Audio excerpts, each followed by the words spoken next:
باپ بیٹے روح القدس کے نام میں آمین۔ انجیل مقدس با مطابق مقدس مرکز مقدس لوکا کے مطابق انجیل سن 85 سے سن 95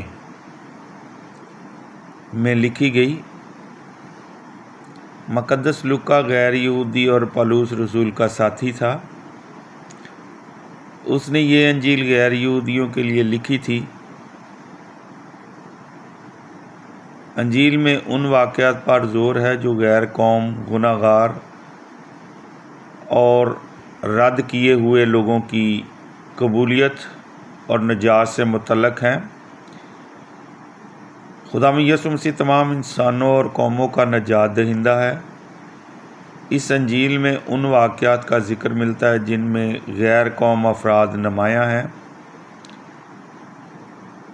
انجیل کے اہم حصے یہ ہیں: ابواب 1 سے 2 خداوند یسوع مسیح کی پیدائش اور بچپن،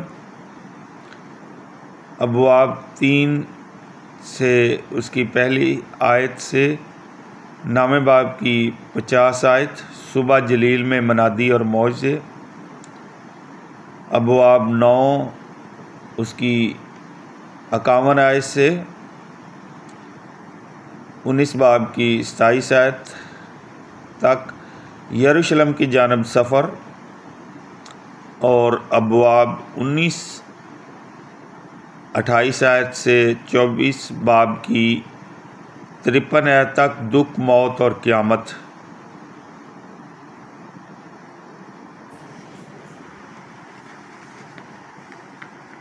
لوکا کی انجیل اور رسولوں کے اعمال ایک ہی منفرد منصوبہ کو 2 حصوں میں بیان کرتے ہیں جو یسوع مسیح اور اس کی کلیسیا کی ابتدائی زندگی پر روشنی ڈالتا یا پیش کرتا ہے۔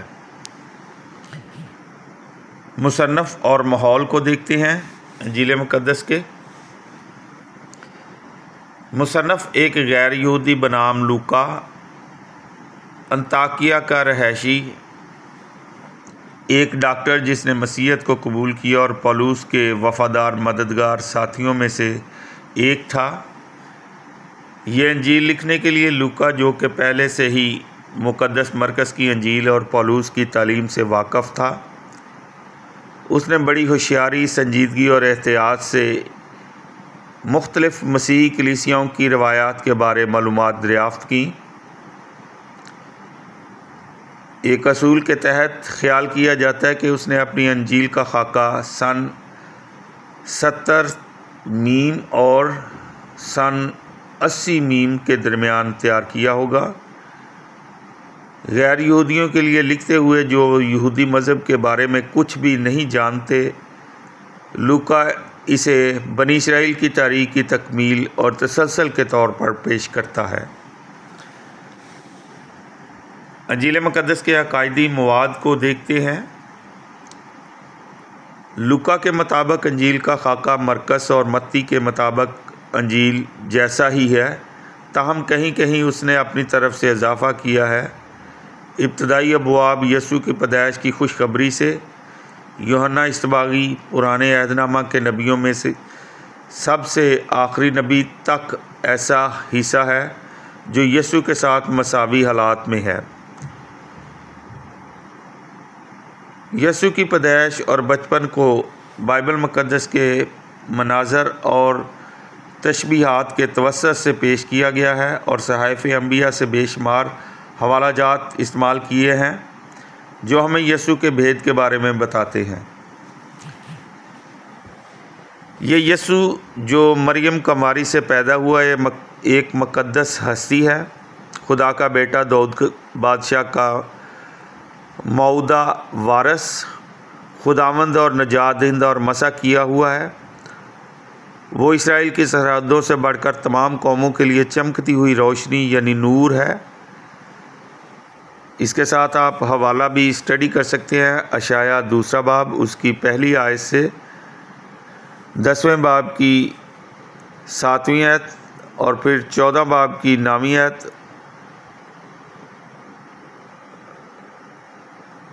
اور نامہ باب کی 6 آیت، ارمیہ 23 باب اس کی 5ویں آیت۔ ان حوالہ جات کو آپ سٹڈی کر سکتے ہیں۔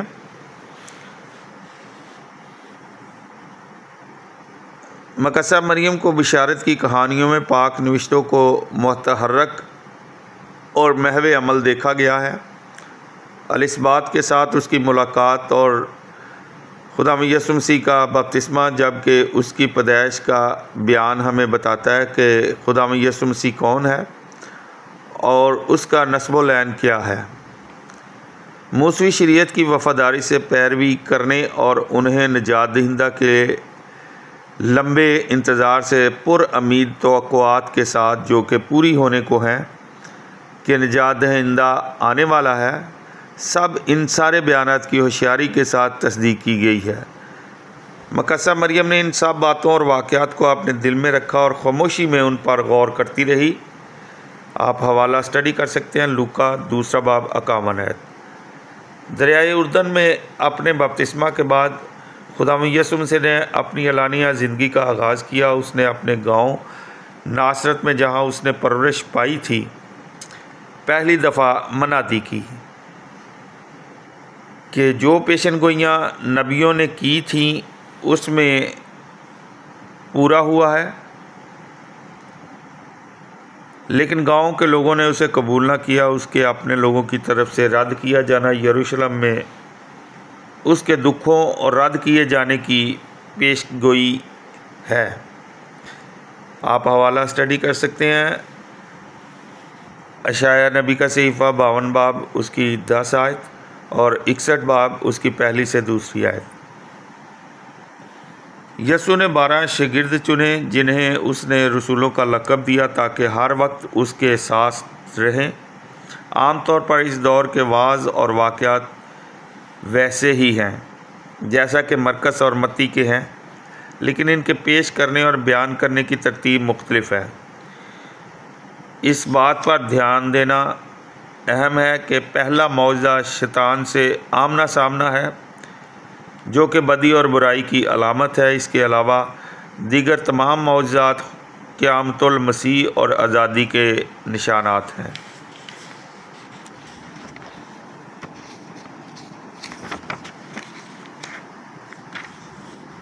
نامہ باب میں پطرس کے اقرار اور اذیت کی پہلی پیشن گوئی اور تبدیلی صورت کے بعد طرز عمل اور طریقہ کار میں ایک تبدیلی رونما ہوتی ہے۔ تب سے لے کر زیادہ تر اپنے آپ کو 12 رسولوں کی روحانی تعلیم و تربیت میں مصروف رکھتا ہے۔ وہ جو اس کی کلیسیا کے ستون بنیں گے۔ جلیل میں منادی کے اس عرصہ کے دوران یسوع خصوصی طور پر اپنے آپ کو غریبوں کے اور کمزوروں کے قریب دکھاتا ہے، وہ جنہیں نہ تو معاشرہ میں مدد ملتی ہے اور نہ ہی پناہ ملتی ہے، وہ جو عقل مندوں اور داناؤں کی طرف سے رد کیے گئے ہیں۔ در حقیقت وہ ان کے اتنا قریب تھا کہ وہ غریبوں کا دوست کہلاتا ہے، اور شاید یہی وجہ تھی جس نے علماء شرع کی طرف سے پہلی مخالفت کو ہوا دی تھی، ایک ایسی مخالفت جو مسلسل مضبوط تر ہوتی گئی۔ وہ ایک سیاسی نجات دہندہ کے انتظار میں تھے جو سب سے پہلے غریبوں اور گنہگاروں کا سختی سے انصاف کرے گا۔ ان کی مخالفت یسوع کو صلیب تک لے جائے گی۔ آپ حوالہ جات بھی سٹڈی کر سکتے ہیں، عموس 5 باب اس کی 18 آیت سے 20 آیت، میکا 3 باب اس کی 9 سے 12 آیت، صفنیہ 1 باب اس کی 14 سے 18 آیت، یوئیل 4 باب 12 سے 21 آیت، ارمیہ 7 باب اس کی 1 سے 15 آیت، حزقیال 34 باب 1 سے 31 آیت اور اشعیاء 66 باب اس کی 2 آیت۔ جو اسے صرف لوکا میں ہی پائے جاتے ہیں، ان میں ہم نیک سامری کی تمثیل 10 باب 25 سے 37 آیت اور 3 تمثیلیں جن میں ہم رحم دلی اور معاف کرنے والے باپ کو دیکھتے ہیں۔ 15 باب اس کی 1 آیت سے 32 آیت ہمیں ملتی ہے، ملتی ہیں، ہمیں اس پر غور کرنا چاہیے کہ یسوع مسلسل باپ کے ساتھ نہ ختم ہونے والی گفتگو میں مصروف رہتا ہے، اور اس پر لوکا مختلف پہلوؤں سے زور دیتا ہے اور اسے نمایاں کرتا ہے۔ مزید لوکا یسوع کے ارد گرد خواتین کے ایک پرجوش اور متحرک گروہ کی نشاندہی کرتا ہے۔ یہ وفادار خواتین اس کے ساتھ کوہ کلوری تک رہیں گی اور یہ شرف حاصل کریں گی کہ وہ رسولوں کو مسیح کے جی اٹھنے کی جلالی خبر سنائیں۔ جلیل سے یروشلم کا لمبا سفر آپ حوالہ اسٹڈی کر سکتے ہیں، 9واں باب اس کی 51 آیت سے 19 باب کی 28 آیت۔ لوکا کو یہ موقع دیتا ہے کہ وہ واقعات اور واضحوں کی ایک زنجیر پیش کرے جو متی اور مرکز میں بھی پائے جاتے ہیں۔ یروشلم میں اپنے مسیحانہ استقبال کے بعد 19 باب 28 سے 40 میں فسح کے کھانے کے دوران مصر کی غلامی سے آزادی کا جشن مناتے ہوئے یسوع نے یہ خواہش کی کہ اپنے مرنے کے سبب کو ایک نشان سے ظاہر کرے۔ اپنی زندگی دینے اور خون بہانے سے وہ ایک نیا رشتہ قائم کرے گا اور خدا کے ساتھ ایک نیا عہد باندھے گا۔ تب اس نے اپنے شاگردوں کی جماعت کو یہ حکم دیا کہ روٹی اور مے کے اس نشان کو اور اس شراکت کو نئی زندگی میں داخل ہونے کے لیے اور اس نئے عہد میں زندگی گزارنے کے لیے اس کے دوبارہ آنے تک دہرایا کریں۔ آپ حوالہ جات اسٹڈی کر سکتے ہیں، 22 باب اس کی 7ویں آیت سے 20 آیت، اور اس کے ساتھ آپ حوالہ جات اسٹڈی کر سکتے ہیں خروج 12 باب اس کی 3 آیت سے 14ویں آیت، پھر 16 باب اس کی 1 آیت سے 36 آیت، پھر 24 باب اس کی 1 آیت سے 11 آیت، اور سیموئیل کی دوسری کتاب اس کا 6 باب 9ویں آیت سے 15ویں آیت۔ ابھی ہم دیکھتے ہیں اذیتوں کا بیان یسوع کا برائی اور گناہ کی قوتوں سے لڑنے اور سامنا کرنے کا ایک ڈرامہ ہے۔ یہ تاریکی کی طاقت کا وقت ہے۔ لوکا خاموشی سے بے عیب اور معصوم خادم کی شبیہ اور عکس پیش کرتا ہے جو کہ ظالموں میں گھرا ہوا ہے۔ وہ اس کی معصومیت پر زور دیتا ہے اور اس کو نمایاں کرتا ہے۔ لوکا ہمیں دعوت دیتا ہے کہ ہم یسوع کے صبر اور اس کے رحم دل اور معاف کرنے والے رویہ پہ دھیان و گیان کریں۔ لوکا متی اور مرکز سے زیادہ یسوع کے جی اٹھنے کی حقیقت پر زور دیتا ہے، کیونکہ وہ اپنے تجربہ سے جانتا ہے کہ یونانیوں کے لیے جی اٹھنے کے بعد کو قبول کرنا مشکل ہے، اور یہ ایک ایسا نظریہ ہے جو کہ ان کے علم فلسفہ کے لیے مکمل طور پر اجنبی ہے۔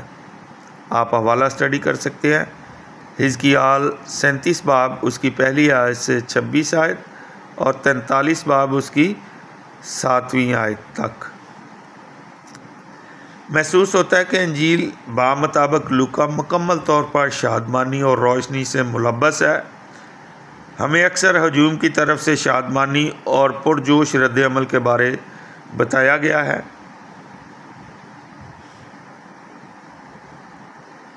لیکن ہم یسوع کی تقلید کیے بغیر اس کی پیروی نہیں کر سکتے۔ پہاڑی پر صلیب کی طرف کیے گئے بغیر اس کے پیچھے نہیں چل سکتے۔ یہ انجیل ان کی طرف سے جو یسوع کی پیروی کرنے کے لیے اپنے آپ کو وقف کرنا چاہتے ہیں ثابت قدمی اور مستقل مزاجی پر شدت سے زور دیتی ہے، جبکہ یہی زندہ یسوع جو کہ بظاہر نظر نہیں آتا ان کے ساتھ مسلسل چلنا جاری رکھتا ہے، جیسے وہ ان 2 شاگردوں کے ساتھ چلا جو اماؤس کی راہ پر جا رہے تھے۔